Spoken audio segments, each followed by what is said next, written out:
Birsa news 24/7 में आप सभी को सुस्वागतम। दर्शक, आज बिहार के चुनावी रुझान अभी समय 1:07 है।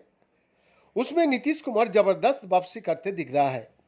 चुनाव आयोग के मुताबिक 2020 में 43 सीट जीतने वाली नीतीश कुमार की जेडीयू इस बार 70 से ज्यादा सीटों पर बढ़त बनाया हुआ है।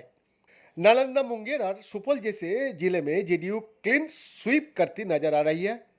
एनडीए गठबंधन के तहत नीतीश कुमार की पार्टी 101 सीटों पर चुनाव लड़ी थी।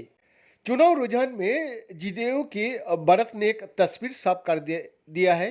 वो ये है कि एनडीए की अगर सरकार बनती है तो लगातार 10वीं बार नीतीश कुमार ही बिहार का मुख्यमंत्री बनेगी, चाहे आखिरी नंबर कुछ भी हो। इस जबरदस्त वापसी के साथ नीतीश कुमार ने 15 साल बाद फिर बड़ी वापसी की है। 2010 में नीतीश कुमार की पार्टी को 116 सीटों पर जीत मिली थी। इसके बाद 2015 के चुनाव में वो 72 सीटों पर सिमट गए थे। 2020 में उनकी पार्टी बिहार की तीसरे नंबर की पार्टी बनकर रह गई थी। नीतीश की वापसी क्यों?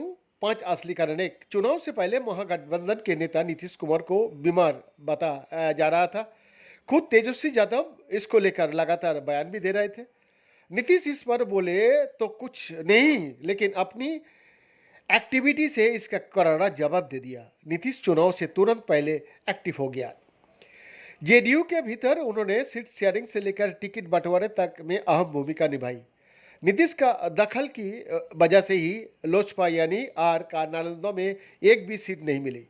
नीतीश ने टिकट और सीट बंटवारे में दखल देकर यह बता दिया कि टाइगर अभी जिंदा है। 2, नीतीश कुमार को सोशल इंजीनियरिंग का मास्टर कहा जाता है।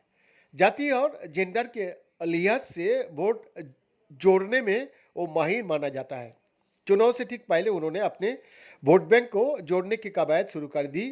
इसी कड़ी में उन्होंने पहले महिलाओं को साधा और फिर अपने लवकुश और महादलित समीकरण को। चुनाव आते आते नीतीश अपनी योजना के बदलते एंटी इनकम्बेंसी खत्म करने में भी सफल रहे। नीतीश ने पूरा चुनाव में अकेला 81 रैलियां की, 4 से ज्यादा रोड शो की। 3, नीतीश कुमार ने जोन बांटकर अपने नेताओं को जिम्मेदारी सौंपी। मसलन कोसी सीमांचल की जिम्मेदारी विजेंद्र यादव को दिया गया था। मिथिलांचल का जिम्मा संजय झा को मिला। ललन सिंह को पटना, मुंगेर और बांका की कमान मिली।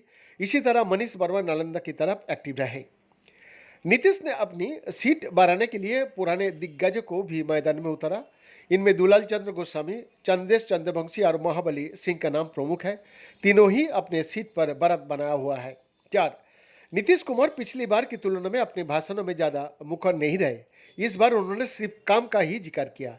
पिछली बार उन्होंने कई रैलियां में लालू परिवार पर व्यक्तिगत निशाना साधते नजर आए थे, मगर इस बार वो सिर्फ 20 साल का काम का वोट मांगते नजर आए।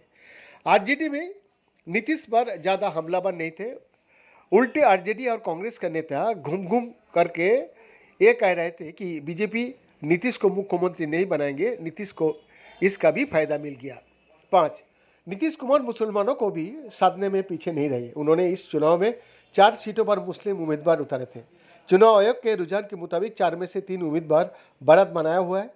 पिछली बार जेडीयू सिंबल पर एक भी मुस्लिम उम्मीदवार जीत दर्ज नहीं कर पाए थे। बीएन का exclusive report, Birsa news 24/7 Ranchi.